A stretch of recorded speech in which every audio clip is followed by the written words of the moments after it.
السلام عليكم ورحمة الله وبركاته. صباح الخير ديكسين، صباح الخير دكتورة فاطمة أحمد من مصر الشقيقة. كيف حالك أختي؟ يا رب تكوني بألف خير وصحة وسلامة. مكانكم خالي، أنت وفريقك جميعا، تحية لهم من ماليزيا، ومكانكم خالي، لكن إن شاء الله تكونوا معنا في الرحلات القادمة. معايا لك مفاجأة، الأستاذ إبراهيم الإسكندر معنا في الرحلة، الأخ ياسر الشومي أيضا في الرحلة، ومعنا الأخ فراس أبو سعلة، ومعنا كمان الأخ محسن نهشل، وكثير من الفرق اليمنية طبعا إن شاء الله. اذا ما تعرفش الاستاذه فاطمه، طبعا هذا الاب لاين حقنا كلنا، هي تعرف الاستاذ فؤاد عسكري يعني. الله تواصل.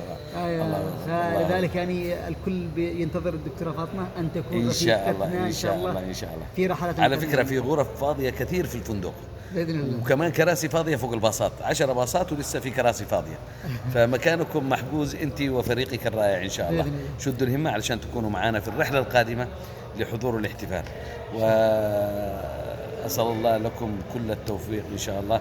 اعذروني ما قدرت أجي مصر لظروف خاصة كما وعدتكم، لكن إن شاء الله القادم أجمل بإذن الله. تحية لكم لفريقك وصباح الخير ديكسن من ماليزيا الجميلة.